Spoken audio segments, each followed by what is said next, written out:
Hi, Baptist team. This AWS service called App2Container came up in our conversation a few times, a few weeks ago. However, we never tried it out. We never tested it, so we don't know whether it works and and whether it does what it's supposed to.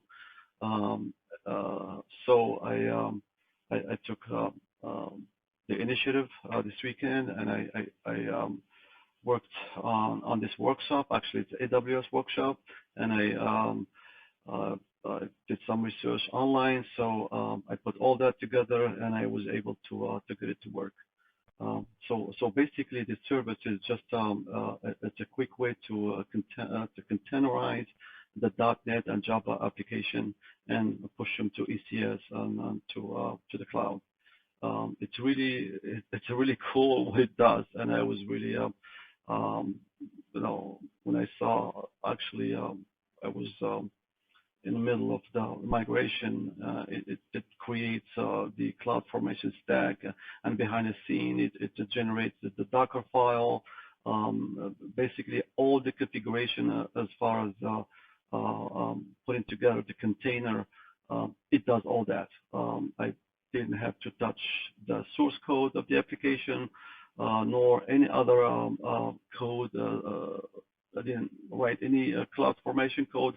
Absolutely, almost nothing. I just run few commands from the workshop and did some configuration, and I was able to get it up and running. So basically, the goal of this POC, I'm not going to go over because I had to spin up an EC2 instance. I had to configure a few things to install the Docker engine. I had to install AWS tools for Windows PowerShell, IIS, and also I installed I downloaded the app, the old legacy application, which I'll show you in a minute. So all that, it's not something I'm going to go over, but I'm going to go over the application, the migration process, how I got it to basically from point A to point B, as if we are going to migrate old legacy application from on-prem to the cloud. Okay, so here's the application. Actually, I got it from GitHub. It's called NoNoCommerce. So I just cloned this application on the server and installed it there. And actually, here is the application live. It's called NoNoCommerce.com. So this is the application we're gonna use for this POC.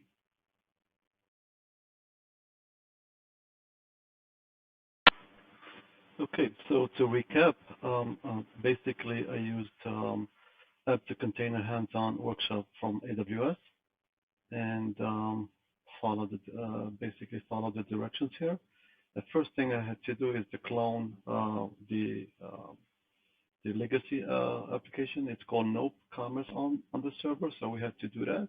And to do that, it's as simple as taking the source code from GitHub, and I did the clone, which actually, let me show you. I have a command I did right here.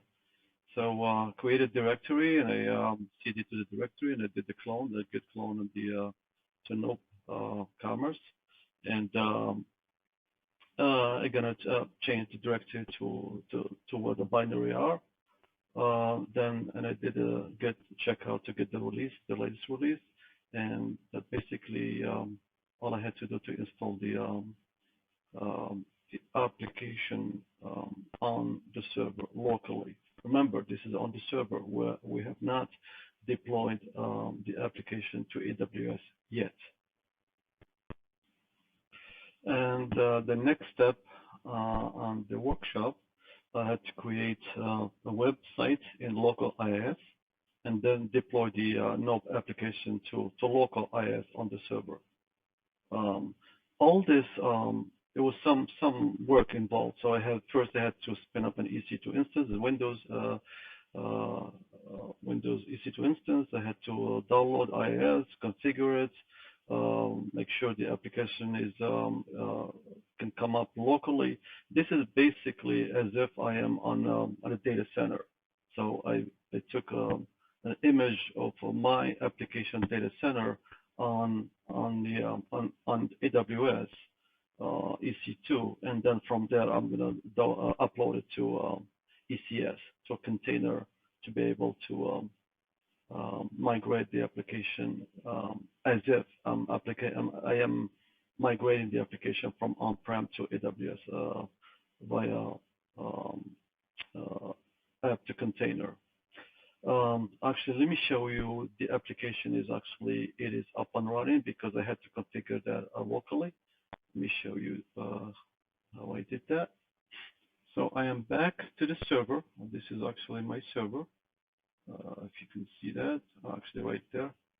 This is my server right there on AWS. I'm just going to go to my browser here, and hopefully this will come up because if I did everything properly, configure IS, and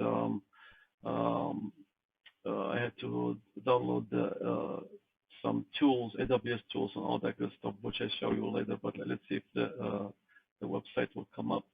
Actually, the application. There we go. So as you can see here, it says NoNoCommerce installation.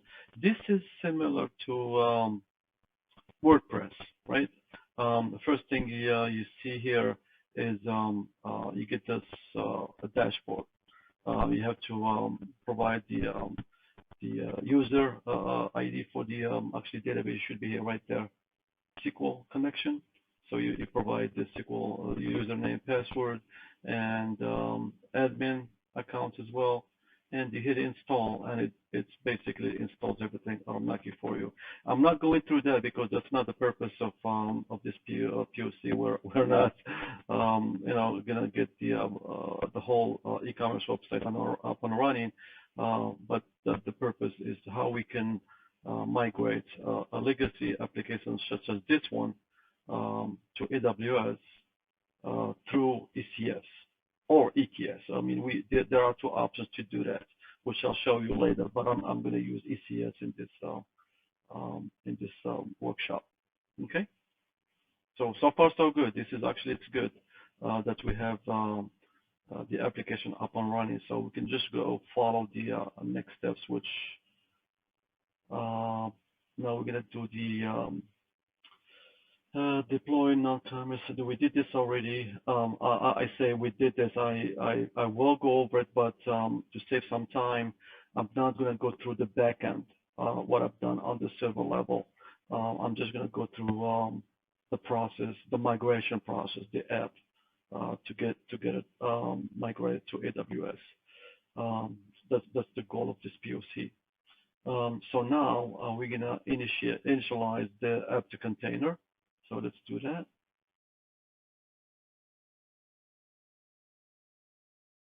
I am back on my server. This is PowerShell. This is Windows Server. Before we run initialize the application, I'd like to do some checking to make sure my configuration is done properly. So I usually do the pre-installation, installation, and post-installation. It's good to do insanity check to validate the whole deployment from end to end while we're doing the installation.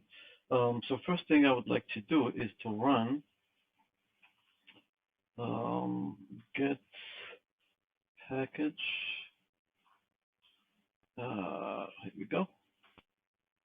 And there are a couple. There are too many packages. Most of these are tools from AWS tools, but the ones that I'm looking for should be here somewhere, right here. The Docker. I had to install the Docker provider, package management, and PowerShell Git. So this is good. So these are the tools that I was looking for. Now,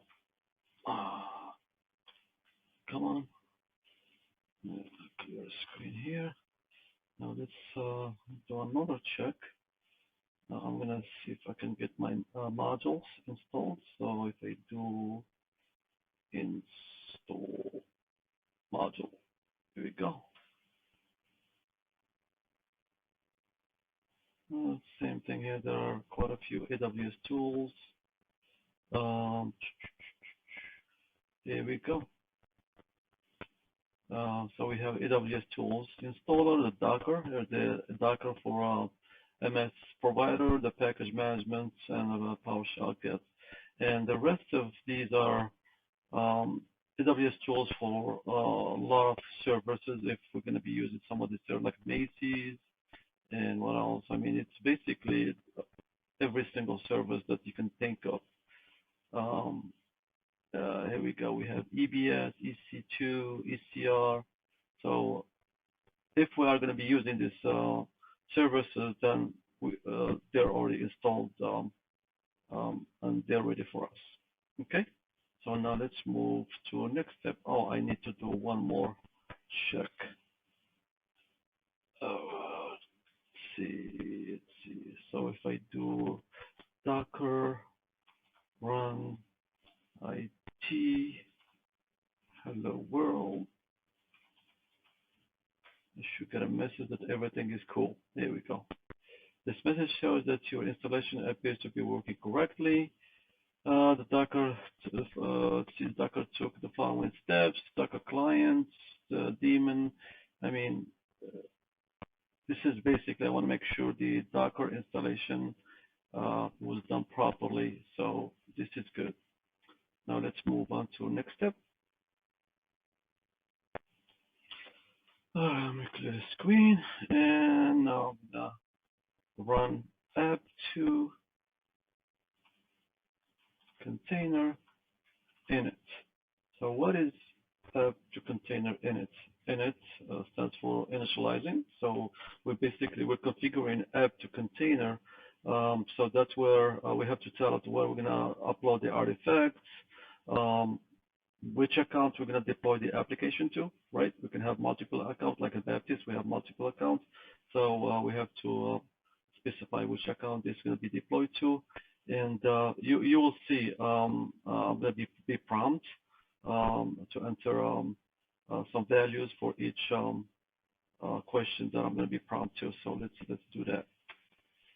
Okay, so first thing says workspace directories. It creates this. This is what I have the. No, this is not what I have the application installed. It was a different directory, but this is just a staging area. So I'm just going to use what the default here. It says AWS Profile, configure AWS Configure default. So I'm going to use default because I've already done this. Okay, S3 buckets. So I did actually create the S3 bucket. So let me show you. Okay, so I am back to my AWS account. As you can see, it's my name. This is my personal account. And here we go. You see this is the only instance that's running, that's App2Container Windows 219. This is the only app, the only EC2 that is running. Everything is stopped. So I don't need to, most of the stuff I do here, that's POC anyway. So my instance is up and running. So I'm going to go, I'm just going to create another tab and go to S3. So to show you the bucket I already created, it should be there. We're going to grab that right here. I called it App2Container bucket. And I'm going to grab bucket name and put it right there. App2Container bucket. There we go. Report use metrics to AWS using, well, this is a POC, so I don't need to do that. I'm just going to say no. Login, upload logs, generate artifacts and crashes. That's fine. We can do yes. I mean, some of the stuff, it's not that important because it's POC. Require image like this one, Docker content trust DCT. I don't even know what that means. It would be good for production. I would say yes if it was production, but this is the POC. I'm just going to say no. And that should be it. The app container init is done. Okay, one more item I forgot to mention. I set up here AWS Config Profile. I chose default. The reason I chose default because I already did the configuration up front. Let me show you here.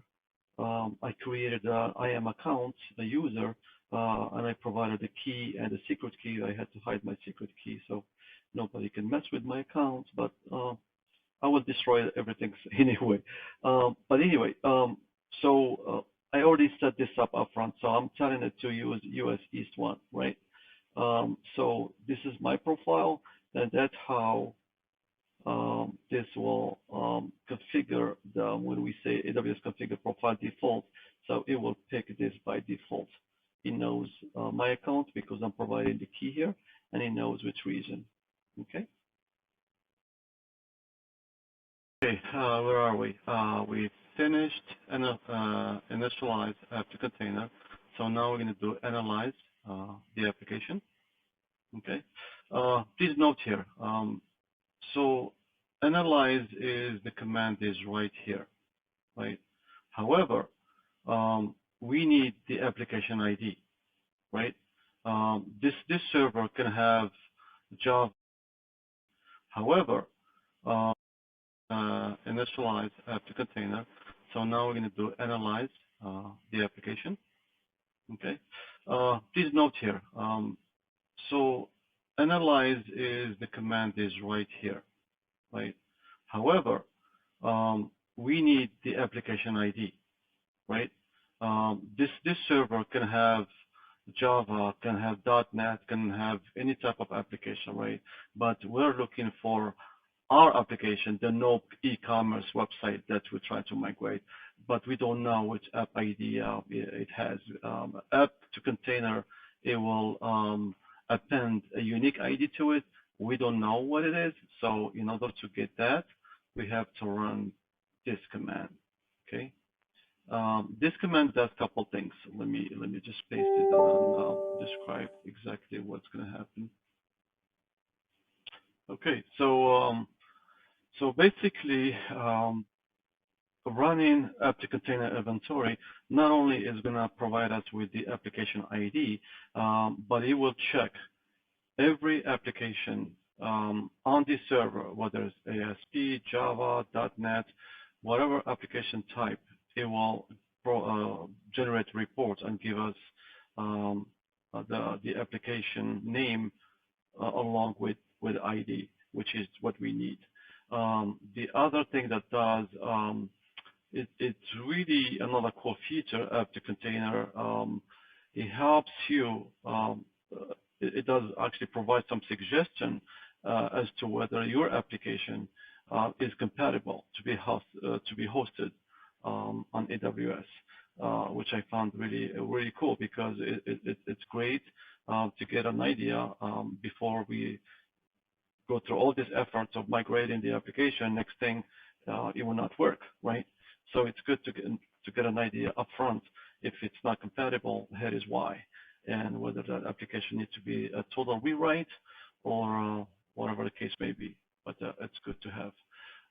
So let me go ahead and run this inventory.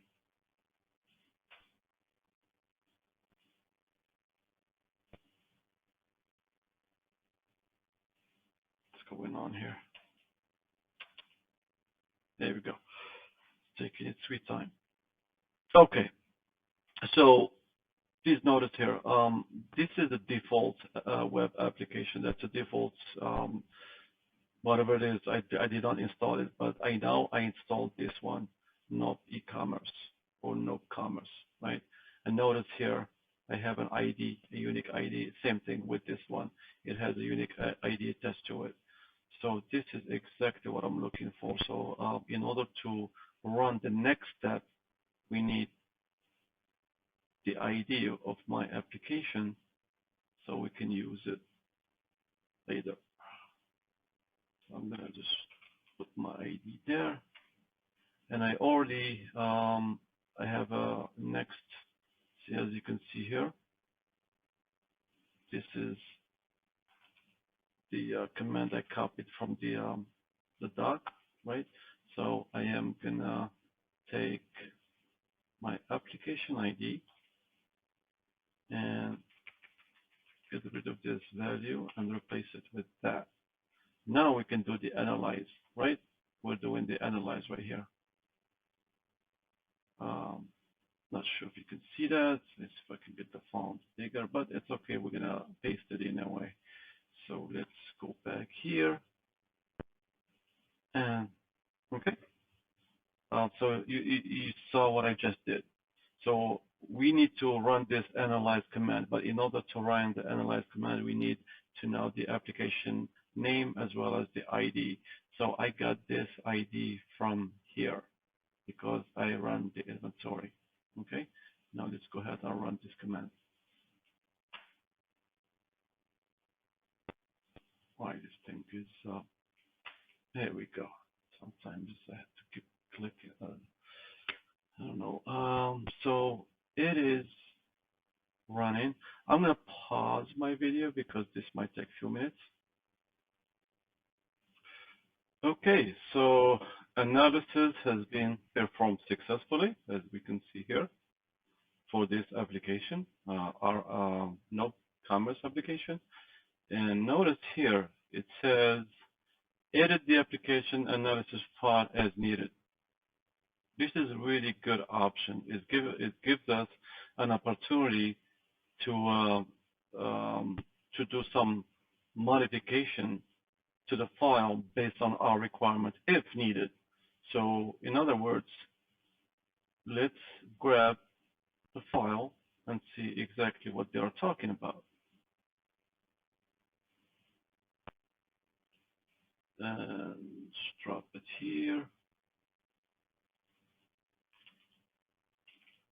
Hopefully it will open. There we go. So I have Studio open here. So the first thing I see here, you have the option to use your own base image if you need to. You can put your own Docker image, which is right here. Right now it's using default. So if you have a customized Docker image, you can use that. Otherwise, we could use the default. And also, it gives you an option to where you want to put the image. No, this is the image name, repository name. I thought I saw where actually page image, just repository name, tag. No, so maybe somewhere I saw that somewhere else. But anyway, you have the option to use your own Docker image, or we can use default, and you can change the name. And also you can add ports, as you can see here, files, and you can change basically. Let's see if I can scroll here down. So you have the option to change it based on your requirements. If not, we can just use keep things as a default. It's just that I thought this is a really nice option to have. Okay, next step. We're almost done. We have 2 steps to go. I think it's step 10. That's going to take some time, but let's do. We just finished analyze. Now let's do the transform. And transform is application container, containerized application, and application ID. So this basically what's going to do. It's going to download the base image, the Windows core image, and it will create a Docker file as well. So let's grab this code here. And let's put it here for now. What is my notes? There we go. Let's put it here for now. There it is. Oh, notice something here. This is nice. They're even telling us to run the next command. This is the same command that I just got from the documentation, right? So if I take this command and do a copy, drop it right next to the one that I just copied from the doc, they are exactly the same. That's nice. They even gave us the application ID, so we don't have to keep copy and pasting the right app ID, so that this will make sure we're running the right app ID here. Okay, so let's go ahead and run it. Let me start fresh screen. Here we go. And paste it here. App2Container, Containerized Application ID. Looks good. Let's do it. Okay, so I'm not sure how long this is going to take. I'm just going to pause my video right now. Notice here it says containerizing application, our application, the NoNoCommerce. So it's doing all the containerization behind the scene for us. So we don't have to do anything. As a matter of fact, I haven't done any code change, nothing at all. I'm just running the migration process. So I did not touch the application at all. Okay, the process is done.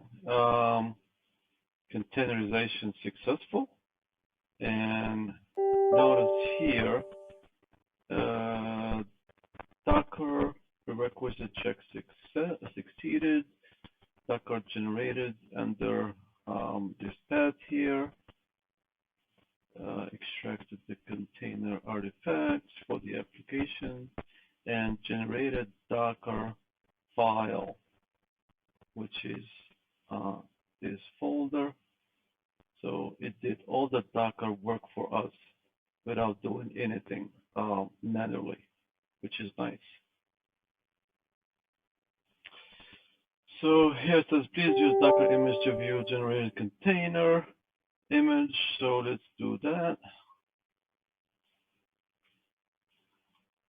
Docker image or images. Okay. So here is my app of commerce. It's about 7, it's almost 8 gig. It's fairly large. And here is the Windows Server Core, which is about 7.3 gig. So everything is good. So we have the application has been containerized, and then the next step is to deploy it to ECS, or I should say to AWS via ECS. Okay, so our application has been containerized. The Docker image has been generated for our application, and let's see. It says here, this is where we have to specify whether we're going to use ECS or we're going to use EKS. We can use either or. You cannot use both. That's obvious, right? So let's go to this file and grab this deployment. So we need to check this deployment, because before we run, I think there's a last command to have to run, which is the deployment. But the deployment command is going to use this file, this deployment.json file, because that's where it shows whether we're going to be using ECS versus EKS. So if I go here, I'll have the option to choose ECS versus EKS. Okay, notice here, let me collapse these two. You see this section, it says ECS parameters, and here it says EKS parameters. If I expand on ECS, notice here, it says create ECS artifacts true, right? So this means we're going to deploy using ECS. If I collapse the ECS and open EKS parameters section, and I see false for EKS, okay, which makes sense. So we are again, this is file. This file is it's editable. You can change it per your requirements.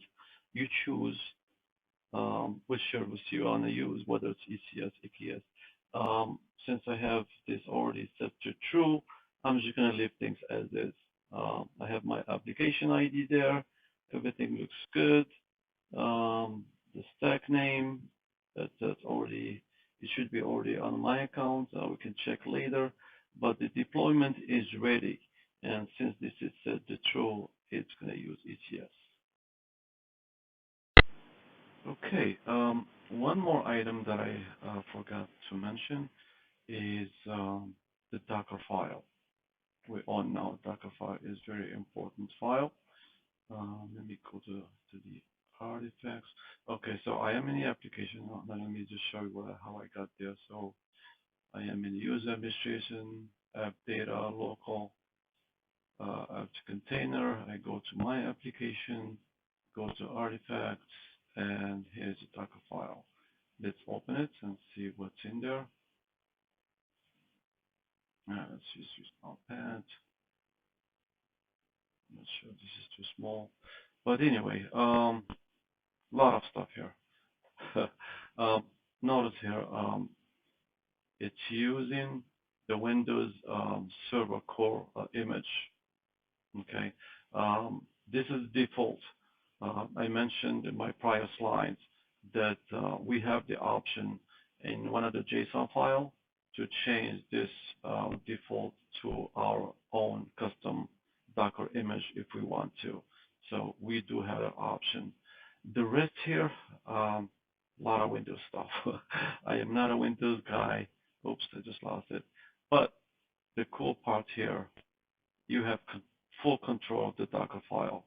You can change things around as you see fit. Whatever. I mean, most of these features are commented out, and all you have to do is see what's a good fit for the requirement. You can uncomment whatever the feature you need, or you can add more to it. But you have full control of the Docker file. So this is what I wanted to just kind of go over quickly before I go to the next step. Our application has been containerized and it's ready to be deployed to ECS. So let's go back to our menu here and start where we left off. Number 9 is done. The transformation is done. Now we're going to go to deploy. Okay. This is where the magic happens. Basically, the deployment is going to use all the configuration we did in our prior steps and deploy our application accordingly. So let's take this command and run it. Well, we need to change the ID, right? So let's do that. Okay, let's clear my screen and run this job. I think we are ready. Let's see. Okay, the process has started. Docker prerequisite check successful or succeeded. Create ECR. So I'm going to pause.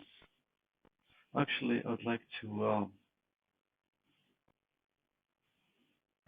add one more item here. So what I found out from reading the documentation, this process it creates a new VPC where the application will reside, okay, which is fine. However, what if we decide to use our own existing VPC, right? I mean, we already have the account, the foundation already laid out. We already have our own existing VPC. So we have it has to be a way to deploy this application to one of our existing VPC. That question is answered by this tag. Actually, let me go back here so I don't interrupt my command there. I hate to start all over. This took a little bit close to 4 or 5 hours to do the whole thing from ground up.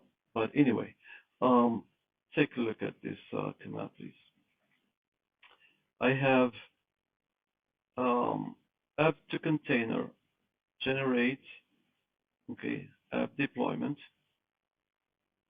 the tag deploy, right? And then our application, and we provide the application ID. This is the critical tag right here. If I remove this tag, actually, let me do this. I'll keep my notes.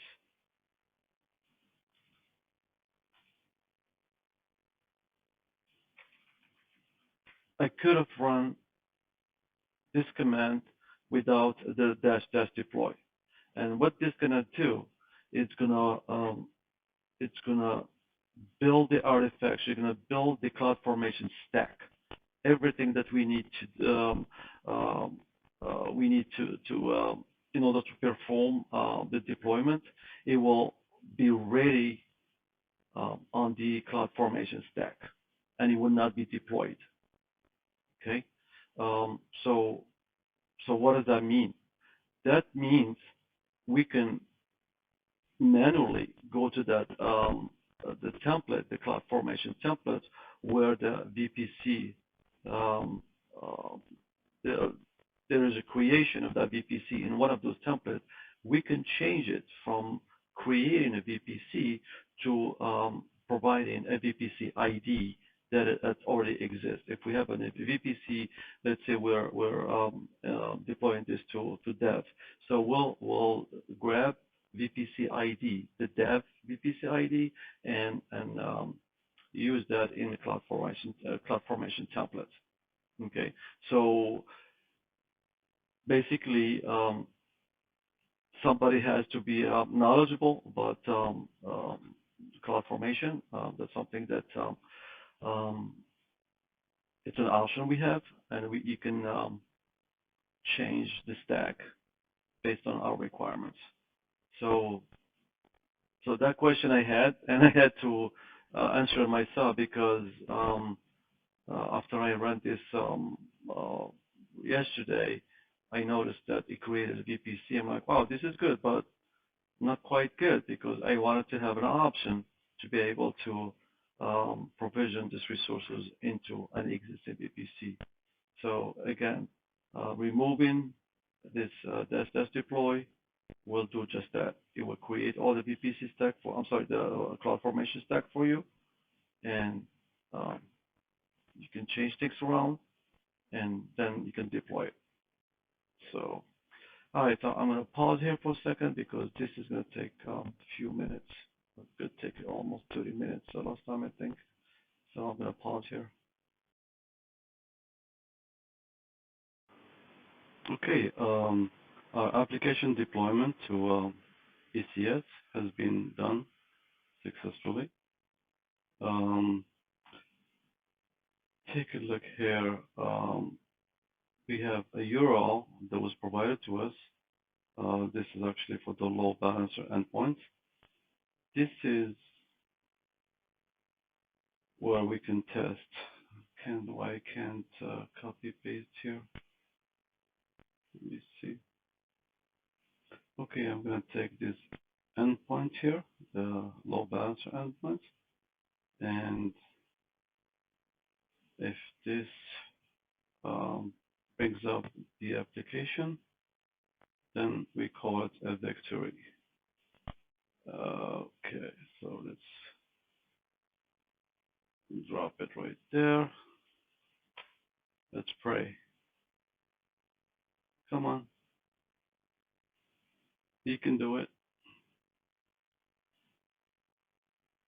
I need helpline. Never mind. Oh, this is good. This is good. This is really good. Okay.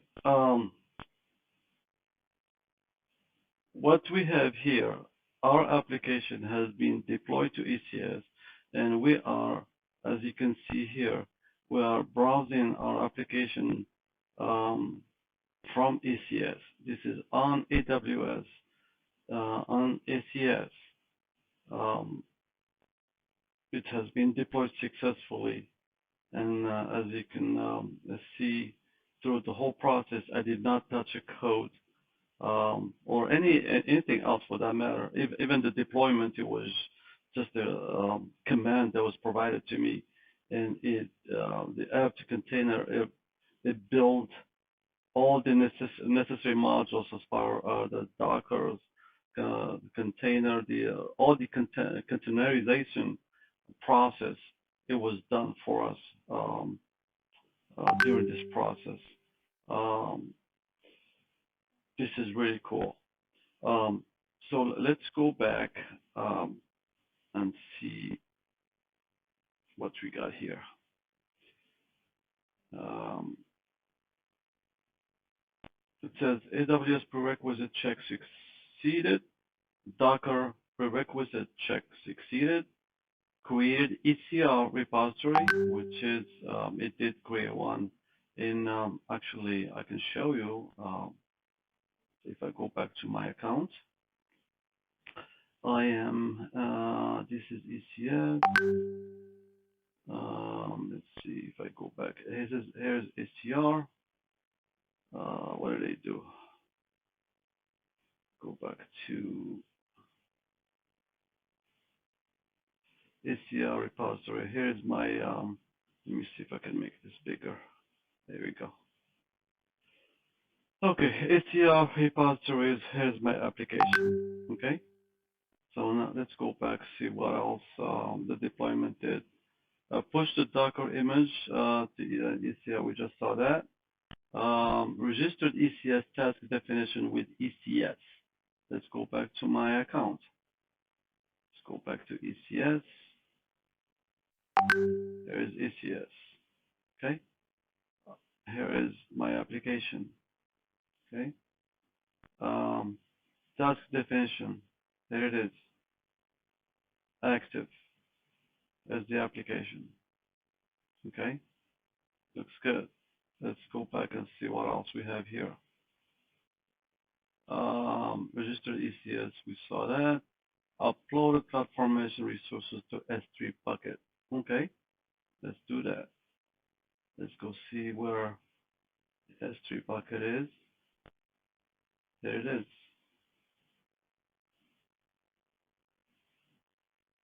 There's my Amazon S3 bucket. Here's my bucket right there. I called it App2Container. If I go there and just drill down, we should see some files here. There we go. Everything is there. So ECS, as you can see, ECS load balancer, ECS master, the private app, a lot of good stuff. Everything has been saved. All the configuration is saved on S3 bucket. Let's see what else we have here. Upload CloudFormation. Okay, we just saw that. Generate CloudFormation master template. Okay, let's go back to my account and let's look for. Let's go back to CloudFormation. I know this is my EC2. There it is. CloudFormation stack. NoNoCommerce ECS. App stack. A2C. It's all. This is always generated for us. If I just go click here, Let's see what else we have inside.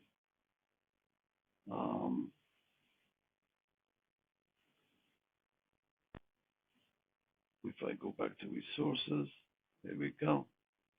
I see ECS custom resource role. ECS, let's see what else it did here.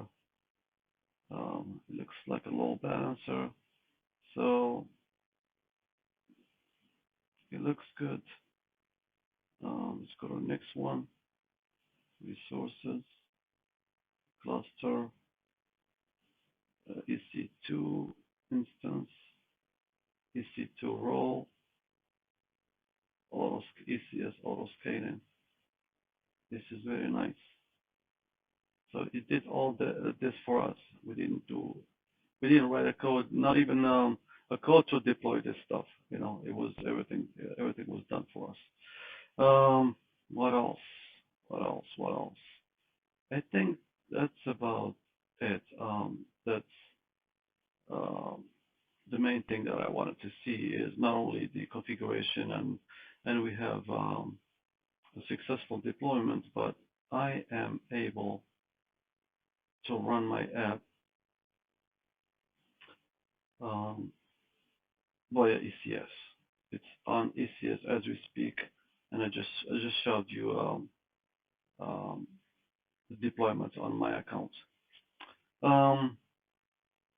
One last item. This is the deployment is just so you know, the deployment is only for the application. The database is done separately, and the database is not done through App2Container. We don't need to do that. The database can be migrated through this service called what is I forgot. It's migration a service. I forgot the exact name. Let me look it up. Here we go. I found it. It's called DMS, Database Migration Service. Actually, I've used this service before, and it's a really great service. It automates a lot of tedious work for you. I mean, you point it to a source, you point to a destination, and DMS it builds an EC2 instance in the middle. It does all the transformation, and it pushes it to a target. It's really cool, and it does this pretty much once you set it up, the migration is done for you. So this app here, this is a SQL server name. I mean, the connection, all the endpoints, all that. In order for this to work properly, so we have to spin up an RDS database. Could be MySQL, could be Aurora MySQL, could be any database engine, right? And then before we do the install here, so we have to point this application to the right database. But that's another conversation. I just want to point that out that during this deployment, we only deploy the application. Database is done separately. That's basically sums it up.